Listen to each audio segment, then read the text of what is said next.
In the grand ballroom of global finance, the European Central Bank, ECB, has just executed a delicate pirouette.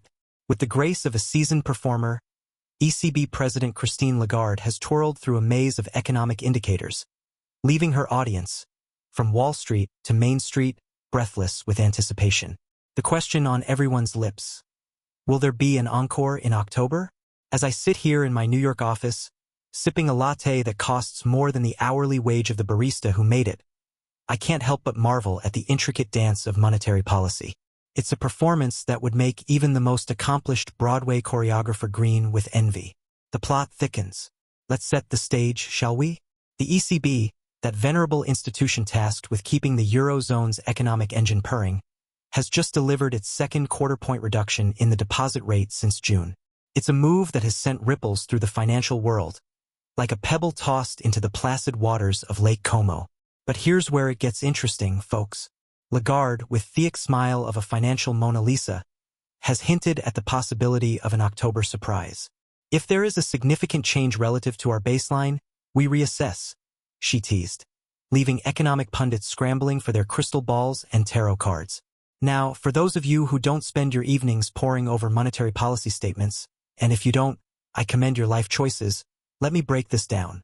The ECB, like a cautious debutante at her first ball, is keeping its dance card open.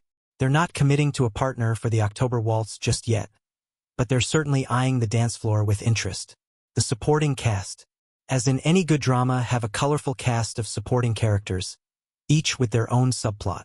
There's François Villeroy de Galhau, the French central banker, advocating for a gradual lowering of rates. One can almost picture him as the conservative dance instructor, urging his pupils to mind their steps and not get carried away by the music. Then we have Martins Kazaks of Latvia, the pragmatist of our troupe. He's quick to remind us that the probability of an October rate cut isn't big. But in the same breath, he dangles the possibility like a carrot before a particularly eager rabbit. If there's an unexpected hit to the economy, he muses, leaving us to fill in the blanks with our will fantasies. The plot twist. But wait, just as we think we've got a handle on this economic tango, in swoops Robert Holzmann of Austria, suggesting there might be room for another move in December. It's like watching a soap opera where the lead character's long-lost twin suddenly appears, just when you thought you knew where the story was going. And let's not forget our Greek chorus of market analysts, pegging the chance of an October move at a mere 25%. It's a number that feels more like a weather forecast than a financial prediction. There's a 25% chance of rate cuts with a possibility of economic thunderstorms. The underlying drama. Now, dear readers, let's peel back the curtain and examine the stage upon which this economic drama unfolds. The Eurozone's economy, once the belle of the ball, is now looking a bit worse for wear. The promised consumer-led recovery is playing hard to get, like a coy debutante who's had one too many glasses of champagne.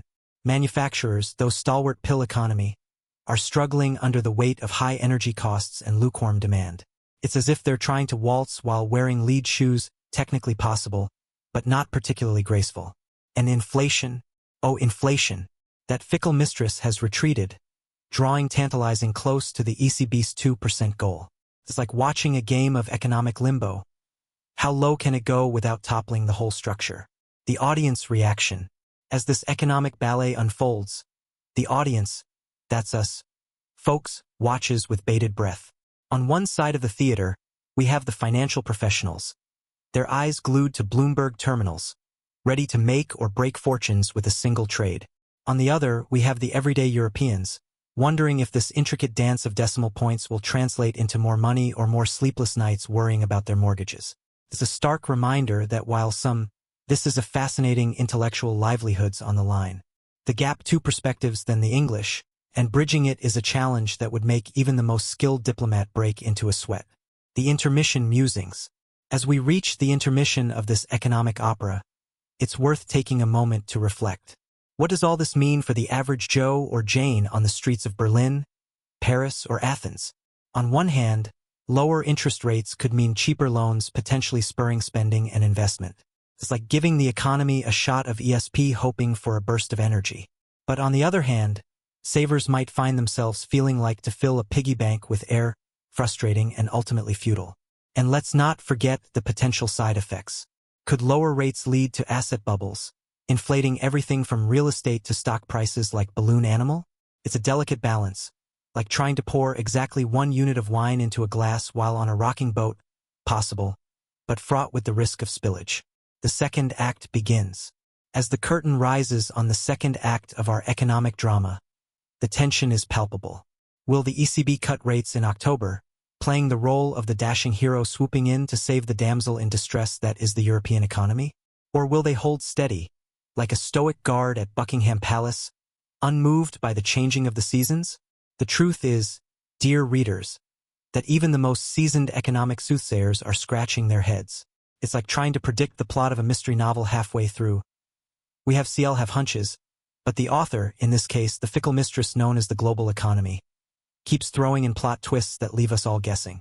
What we do know is this: the ECB, like a master chess, all its pieces in play. They're data-dependent, we're told, which in layman's terms means they're waiting to see which way the economic wind blows before setting their S. The supporting players weigh in. As in any good ensemble piece, our supporting cast continues to offer their 2 cents, or should I say, 2 euro cents. Gediminas Simkus of Lithuania calls for strategic patience, which sounds suspiciously like what my dentist tells me when I ask how much longer I'll be in the chair. Meanwhile, Luxembourg's Gaston Rianesh is playing the optimist, suggesting multiple rate cuts if the ECB's crystal ball, economic projections prove accurate. It's a bit like promising dessert before we've even finished our vegetables. Tantalizing, but perhaps premature. The chorus of concerns. But, just as we're getting comfortable with this narrative of cautious optimism, our Greek chorus pipes up again. Services inflation, they warn, is the key uncertainty. It's like discovering a plot hole in what you thought was a watertight story suddenly. You're not quite sure where this is all going. Bundesbank President Joachim Nagel, ever the voice of German pragmatism, describes the outlook as very good. One can almost picture him as the stern headmaster, urging parents that yes, little Johnny will pass hisms, even if he's currently failing every subject. The unexpected cameo. And then, like a celebrity cameo in a blockbuster movie, former ECB chief economist Peter Praet makes an appearance. He suggests December as the best scenario for the next rate cut, but quickly adds that October isn't off the table.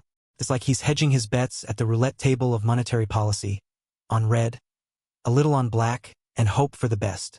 The grand finale is it. As we approach the final act of this economic extravaganza, the enough to cut with a knife, or perhaps a particularly coin. The ECB, our protagonist, stands at a crossroads. To cut or not to cut, that is the question. On one side, we have the specter of sluggish growth, king like a particularly persistent understudy. On the other, the ghost of inflation past, a reminder the perils of loose monetary policy.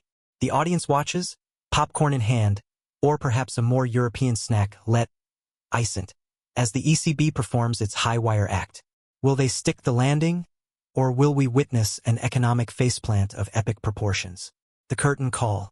As the curtain falls on this act of the great European economic drama, we're left with more questions than answers. Will October bring a rate cut surprise, like an unexpected plot twist in a summer blockbuster? Or will the ECB hold steady, like a rock in the turbulent seas of global finance? One thing is certain, dear readers. In the grand theater of global economics, the show must go on. And what a show it is, part tragedy, part comedy, with a dash of absurdist theater thrown in for good measure. So, as we out of this metaphorical theater, blinking in the harsh light of economic reality, let's take a moment to appreciate the performance we've just witnessed.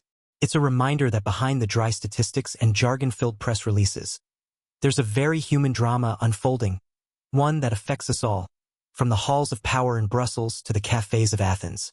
Whether you're a Wall Street wizard or a Main Street merchant, the ECB stance of the rates is a performance demands our attention. After all, in the words of the immortal bard, who, I'm sure, would have made an excellent economic commentator, all the world's a stage and all the men and women merely players. In this grand economic production, we're all part of the cast. So let's hope a standing ovation rather than rotten tomatoes. And with that, I bid you adieu, until the next act in this never-ending economic saga. Keep your opera glasses handy, folks. Something tells me the next performance will be 1 books.